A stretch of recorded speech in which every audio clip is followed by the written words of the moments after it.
સર્વ વસ્તુ સમર્પણનો સિદ્ધાંત જ અહીંયાથી છે, ભાગવતમાંથી છે. મન, વાણી, કર્મ, અનેક જે કર્મો એનાથી થકી થાય છે એ પ્રભુ નિમિત્તે કરવા માત્રથી એની સફળતા થાય છે. આગળ હરિનામના યોગેશ્વરે 3 પ્રકારના ભક્તોની કથા કહી. ઉત્તમ ભાગવત, મધ્યમ ભાગવત, પ્રાકૃત ભાગવત. પ્રાકૃત એ છે જે ભગવાનમાં ભગવાન જુએ પણ બીજે ભગવાન નથી જોતો. મધ્યમ એ છે ભગવાનમાં ભગવાન જુએ ને ભક્તોમાં ભગવાન જુએ. અને ઉત્તમ ભક્ત તો એ છે જે બધામાં ઈશ્વરના દર્શન કરે છે. આગળ ચમસ નામના યોગેશ્વરે ભક્તિહીન મનુષ્યની અધોગતિ થાય છે એમ કહ્યું.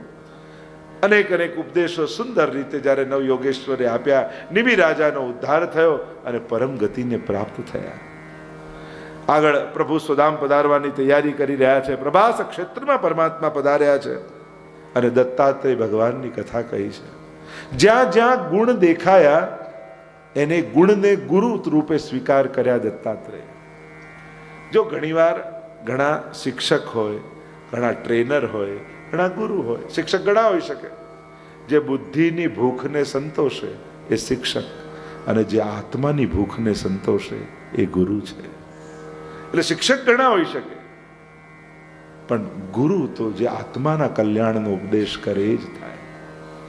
તો 24 ગુરુઓની કથા થઈ. જ્યાં જ્યાં પ્રેરણા અને ગુણ મળ્યા એ ગુરુ રૂપે સ્વીકારે. જો બધા જ ગુણ એકમાં હોવા સંભવ નથી, પણ જ્યાં જ્યાંથી ગુણ મળે. તમે કોઈ એવું ઝાડ ગોતવા જાઓ કે ત્યાં સફરજન, કેળું, પપૈયું બધું જ ઉગે, એવું ઝાડ મળે? સંભવ જ નથી. પણ એક ઝાડમાં ઉગાડી ન શકાય, પણ એક થેલીમાં તો ભેગું કરી શકાય ને. એટલે જ્યાં જ્યાંથી મળતું હોય આપણી બુદ્ધિને એવી થેલી બનાવો કે આપણે બધા ગુણોને ભેગા કરતા જઈએ. પહેલા ગુરુ બનાવ્યા પૃથ્વીને. પૃથ્વી પાસેથી ક્ષમા શીખ્યા, ધૈર્ય શીખ્યા, સહનશીલતા શીખ્યા. ક્ષમા એ પૃથ્વીનો સૌથી મોટો ગુણ છે.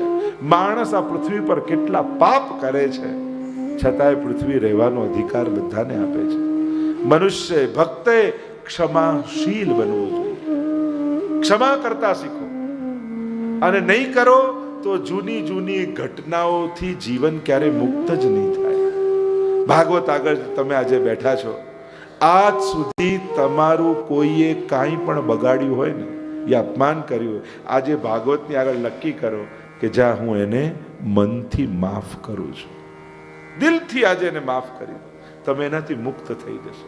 कुछ इस तरह मैंने अपने को आजाद किया, कुछ इस तरह मैंने अपने को आजाद किया, कुछ लोगों से माफी मांगी, कुछ लोगों को माफ किया. बस કા માફી માંગી લો કે માફ કરી, પોતાને મુક્ત કરી. એટલે આજ સુધી તમારું કોઈએ કંઈ પણ બગાડ્યું હોય, આજે દિલથી એને ભાગવતજી આગળ મૂકી દો. અને આજ સુધી તમે કોઈનું સારું કર્યું હોય એ પણ આજે ભાગવતજી આગળ મૂકી દો. એને પણ ભૂલી જાઓ. જૂના સત્કર્મોને યાદ કરીને તો પછી નવા નથી બાંધી શકતા. એમ એક વાર તો મદદ કરી, હવે વારે ઘડીએ શું કરવાનું? આપણે જૂનું યાદ રાખીએ ને તો નવા પુણ્યો ન બાંધી શકીએ. એટલે આપણા કરેલા પુણ્યો પણ મૂકી દો. આજે ચોખ્ખા ભાગવતથી આગળ જઈએ ને ત્યારે એકદમ સ્વચ્છ થઈને જવું. ન પાપનો ભાર ન પુણ્યનો ભાર, આ બધા જ ભારને મૂકીને જવું. નવેસરથી પાછું જીવન શરૂ થતું હોય, નવેસરથી ભગવાન અવસર આપે, નવેસરથી સત્કર્મો અને પુણ્યો બાંધીએ, એ રીતે જીવન આગળ જાય. અહીંયા તો મુક્તિની લીલા. એટલે મુક્તિનો અર્થ એ જ નથી થતો કે મર્યા પછી ભગવાનના ધામમાં જ જઈએ. આપણી જૂની માન્યતાઓ, ધારણાઓ, પાપો, પુણ્યો, વિચારો, વૃત્તિઓ, આ બધાથી મુક્ત થઈ જવું એ પણ મુક્તિ જ છે. તો જો ભાગવત સાંભળી આ બધાથી તમે મુક્ત થયા તો જીતા જીવંત મુક્તિનો અનુભવ જ તમને છે. પૃથ્વી પાસેથી ક્ષમા શીખ્યા, સહનશીલતા. માણસે સહન કરતા શીખવું. બધી જ બાબતમાં લડી લેવું છે. અને સમજદાર જ સહન કરે. નાદાન લોકો તો લડવા આવે, તો ઝઘડવા આવે, એ તો હક માંગવા આવે. નાદાન વ્યક્તિ ક્યારે સહન ન કરે. સમજદારે જ સહન. અને ઘરમાં કોઈ સમજદાર જોઈએ જ કે જે સહન કરીને પણ ભેગું રાખે. નાદાન વ્યક્તિઓ કોઈ સહન નથી કરવાનું, સમજદારે જ સહન કરવાનું છે. આગળ વાયુ પાસેથી નિસંગતા શીખ્યા. કચરા પરથી જાય દુર્ગંધ લઈ જાય પણ છોડી દે, ને ફૂલો પરથી જાય સુગંધ લઈ જાય પણ છોડી દે. માણસને વહેતા રહેવું. જીવનમાં બધા જ ઘટનાઓ ઘટવાની, સારી નબળી ખરાબ અનુકૂળ પ્રતિકૂળ, આ બધું જ આવવાનું, પણ એ બધું છોડીને આગળ જતા જતા શીખવું. જીવન આગળ વધવું જોઈએ, ક્યાંય અટકી નહીં જવું. આગળ વ્યાપકતા, વાયુ પાસેથી આકાશ પાસેથી વ્યાપકતા અને વિશાળતા શીખ્યા. મન મોટું કરવું હોય ને તેની એક્સરસાઇઝ એ છે, રોજ 5 મિનિટ આકાશ સામે જોવું. દિલ મોટું થશે. અને જ્યારે ભગવાનની વ્યાપકતાનું ભાન થશે ને, તો આપણી અલ્પતાનું જ્ઞાન આપમેળે થઈ જશે કે ક્યાં આ વિરાટ બ્રહ્માંડમાં એક રાઈ જેટલી પૃથ્વી, અને એમાંય ક્યાં હું ભારતમાં, અને ક્યાં મારા ગામમાં, અને એમાંય ક્યાં મારી સોસાયટીમાં, મારા ઘરમાં, મારા ઓરડામાં, મારા સોફા પર બેઠો બેઠો હું આમ ન માનું તો એ હુંની શું કિંમત. ભગવાને આખું બ્રહ્માંડ આપ્યું, આપણે પૃથ્વી આપી, પૃથ્વીના આપણે ખંડો કર્યા, ખંડના દેશ કર્યા, દેશના રાજ્ય કર્યા, રાજ્યના શહેર કર્યા, શહેરના એરિયા કર્યા, એરિયાની સોસાયટી કરી, સોસાયટીમાં ઘર કર્યું, ઘરમાંય મારો રૂમ, મારા રૂમમાંય મારો કબાટ, ને એમાંય મારું ખાનું. આપણે ટુકડા કરતા કરતા કરતા કેવા નાના થઈ, અને ભગવાન વ્યાપકતા આપણને આપે. તો એની વ્યાપકતાનું ભાન થશે ને, તો આપણી અલ્પતાનું, એના સામર્થ્યનું ભાન થશે, તો આપણી અસમર્થતાનું જ્ઞાન આપમેળે થઈ જશે કે એના સામર્થ્ય, મારું શું સામર્થ્ય છે, કાંઈ ગણી શકાય એમ નથી. ખાલી મારો અહંકાર, એ મારી કલ્પનાઓ છે, કાંઈ ચાલવાનું નથી. આગળ વાયુ જળ પાસેથી સ્વચ્છતા, મધુરતા, વહેતા રહેતા શીખ્યા. જલ જો વહેતું રહે તો સ્વચ્છ અને સુગંધિત રહે, અને અટકી જાય તો દુર્ગંધ થઈ જાય. માણસના વિચારો વહેતા રહેવા જોઈએ. નવા વિચારોને સ્વીકારતા શીખવું જોઈએ કે હા, હવે સમય બદલાય છે, એટલે અમારા જમાનામાં તો આવું તો વડીલોએ બોલવાનું બંધ જ કરી દેવું જોઈએ. કારણ કે આવું તમે બોલો ને અમારા, એટલે યુવાનોને એમ થાય કે આ બધા આઉટડેટેડ થઈ ગયા છે, આમનો જમાનો પૂરો થઈ ગયો છે, કે આ તમારો જમાનો નથી. એવું થાય કે અમુક એજ ક્રોસ કરો એટલે તમારો સમય પૂરો ના. એટલે આવું તો ક્યારે કોઈએ બોલવું જ નહીં કે અમારા, એમ જ કહ્યું આ અમારો જ જમાનો છે. આપણે અમુક ઉંમર થાય એટલે જમાનો નહીં, એટલે આવી વાત તો કરવી જ નહીં. નહીં તો એમ જ થાય કે આ બધા જૂના, અને હવે આમનું સાંભળવાનું નહીં, કારણ કે આ બધા જૂના થઈ ગયા. નવા વિચાર, જ્યારે એમ લાગે હવે કાંઈ નવું કરવા જેવું નથી, જે છે બધું, તારે માનજો કે હવે ગરડા થઈ ગયા. વૃદ્ધાવસ્થા કોને કહેવાય? એકલા ગમે નહીં, બીજા જોડે ફાવે નહીં. સમજી લો, આ ગરડો થઈ ગયો. એકલા ગમે નહીં, એકલું લાગે, એકલું લાગે. જ્યાં એક કામ વાળો રાખો ને, તો એને બાજીને અઠવાડિયામાં છૂટા કરી નાખે, એ ટકવા જ ના દે. ગમે તેટલું પેલા દીકરાને એમ થાય કે બા માટે માણસ રાખવું, માણસ રાખવું, પણ એ અઠવાડિયામાં છૂટો જ થઈ જાય, રાખે. ખાલી બેઠો રહે છે, એ બેઠા રહેવા માટે જ રાખ્યો છે. એમને એમ થાય મશીનની જેમ ચાલવું જ જોઈએ, એ ટકવા જ ના દે. કાંઈ કરતો નથી, ખાલી બેઠો રહે છે, તો એને એમ લાગે કે આ પગાર ખોટો જાય છે. અને પેલા એટલા માટે જ રાખ્યો કે બેઠો બેઠો ધ્યાન તો રાખે, ક્યાંક બાગ ગબડી ના પડે.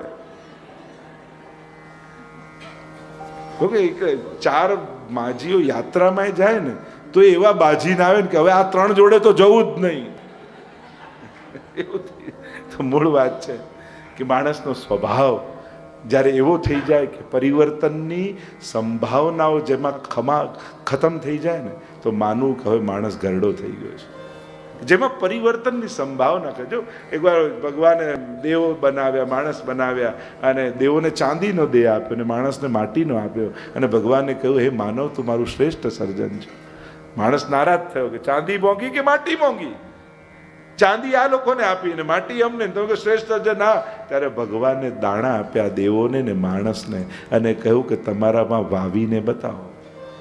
તો ચાંદીમાં વાવીને કંઈ ઉગે નહીં. માણસ તું શ્રેષ્ઠ એટલા માટે છે કે તારામાં સર્જનની સંભાવનાઓ છે, વિકાસની સંભાવનાઓ છે. ગુણોના દાણાઓ વાવી તું અસુર પણ પતન કરીને થઈ શકે છે, અને વિકાસ કરીને દેવ પણ બની શકે છે. જે સંભાવનાનો દેહ છે એ જ માનવ દેહ છે. તો એમ ક્યારે પણ અવસ્થા થઈ ક્યારે કહેવાય કે બધા પ્રશ્નોના ઉકેલ તમારી પાસે હોય પણ ઘરમાં ઉકેલ મેળવવા તમારી પાસે કોઈ ના આવે તો માનજો કે હવે અવસ્થા થઈ ગઈ છે. બાકી બધા અનુભવ લઈને બેઠા હોય પણ કોઈ આપણા અનુભવને શેર લેવાના તમે સમજો. પણ આ જીવન છે, જીવન તો ગતિશીલ છે, દરેકનો એક સમય હોય છે. અને માન માંગવાનું ન હોય, માન મેળવવાનું હોય. જો પ્રેમ, માન, સન્માન આ બધી વસ્તુ એવું છે ને માંગીને મળે ને એની મજા જ નથી. એ તો જીવન દ્વારા મેળવવાનું હોય.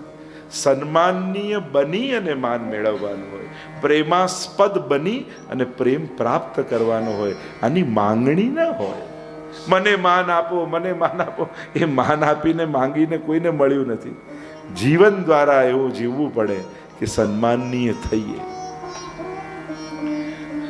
તો કહ્યું કે મધુરતા, વહેતા, સ્વચ્છતા આ જળનો સ્વભાવ છે. માણસ પણ વહેતો રહેવો જોઈએ. સમય, સંજોગો, ઘાટ પ્રમાણે નદી કેવો એનો રસ્તો કાઢી કાઢી પાણી જોજો ગમે ત્યાંથી રસ્તો ગોતીને આગળ નીકળી જ જશે. એમ માણસે ગમે તેવા સંજોગો આવે પણ એનો રસ્તો શોધીને આગળ નીકળી જવાનો. પાણી પડે ને એનો રસ્તો ગોતી જ લે, એ અટકે નહીં. એમ માણસે પણ જીવનમાં શોધી લેવો. આગળ અગ્નિ પાસેથી શીખ્યા તેજસ્વીતા, ઉર્ધ્વગમનતા. તમે લાકડીમાં અગ્નિ લગાડો અને લાકડીને મૂંધી કરો ને તો અગ્નિ તો ઉપર તરફ જ જાય. એમ સંજોગો ભળે નબળા થાય, વિચારો તો ઊંચા જ રાખવા જોઈએ. નિશાન ચૂક માફ, નતાક નીચું નિશાન. ન લાગે નિશાન તો વાંધો નહીં પણ જીવનમાં નબળા નિશાન ન લાગો. અને નબળા માણસ ક્યારે થઈ જાય? જ્યારે કોઈ સ્પર્ધામાં પડી જાય. જો માણસને સુખી નથી થવું, માણસને બીજા કરતા વધારે સુખી થવું છે, એટલે જ દુઃખી છે. ખાલી સુખી થવું હોત તો આપણે જે છે એમાં છીએ જ, પણ આપણને તો બીજા કરતા વધારે થવું છે. અને જ્યારે સ્પર્ધામાં પડો તમે તો મારે આના કરતા આગળ નીકળવું છે એટલે તમે તમારી સંભાવનાની એક લીટી દોરી દીધી કે બસ આ જ મારું છેલ્લું. તમે કદાચ એના કરતા વધારે કરી શક્યા હોત પણ તમે જ તમારી સીમા નક્કી કરી દીધી. અહીંયા આગળ અગ્નિ ચંદ્ર પાસેથી કળા વધે ઘટે પણ ચંદ્ર તો પૂર્ણ જ રહે છે. કબૂતર કબૂતરી માયાને કારણે, મોહને કારણે જાળમાં ફસાયા. એને અજગર એ પાસેથી શીખ્યા કાંઈ કરતો નથી છતાંય ભગવાન એનું પૂરું કરે છે. તો મહેનત કરનારનું ભગવાન પૂરું કેમ નહીં કરે? અજગર કરે ન ચાકરી, પંછી કરે ન કામ, और दास मलुका कह गए सबके दाता राम. બધાનું પૂરું કરનારો પરમાત્મા. પેલો અજગર કાંઈ કરી શકતો નથી, બેઠો રહે છે તો એ ભોજન એના મુખ સુધી આવી જાય છે. તો પ્રયાસ કરનારનું તો કેમ નકામું જવાનું? બધું પૂરું થશે. આગળ પતંગિયા સમુદ્રને ગુરુ બનાવ્યા, પતંગિયાને ગુરુ બનાવ્યા, ભ્રમરને ગુરુ બનાવ્યા. હાથી સ્પર્શ સુખને કારણે મરે છે. મધુ ભેગું કરનાર પારધીને ગુરુ બનાવ્યો. હરણ શ્રવણ સુખને કારણે મરે છે. મત્સ્ય માછલી, જીવવા, સ્વાદ અને વાદ આ બંનેમાં જીવવાને જીતવી જોઈએ. કારણ કે આ બંનેને કારણે, જીવવાને કારણે મોટી મોટી મહાભારતો થાય. જો પગ લપસે ને તો જખમ થાય, પણ જીભ લપસે ને તો મોટા મોટા જોખમ થાય. અને આ જોખમો ઘણા જીભને કારણે ઊભા કરી લેતા હોય છે. એટલે માણસે સાવધાન રહેવું જોઈએ બોલવામાં. કારણ કે પાછું વળતું પછી લોકો લોજિક શું, ના અમારા મનમાં આવું નતું, હું બોલાઈ ગયું. અરે મનમાં હતું એટલે જ બોલાયું. લોકોના લોજિક જ ખોટા હોય. ના ના મનમાં નતું, આ તો ખાલી બોલાઈ ગયું. ના મનમાં ચાલતું હતું એટલે જ બોલાઈ ગયું. અને પછી તમે વાળવા જાઓ તો એ થતું નથી. આગળ ટીટોડી વારાંગના પાસેથી શીખ્યા. આખી રાત કોઈ પુરુષની પ્રતીક્ષા કરી, કોઈ ના આવ્યું. એમ થયું કે ભગવાનની રાહ જોઈ હોત તો ભગવાન મળી જાય. સંસારના સહારાઓ ગોતતી રહી પણ ક્યારે સહારો મળ્યો નહીં. ભગવાનનો આશ્રય કર્યો હોત તો ભગવાનનો આશ્રય મળી જાય.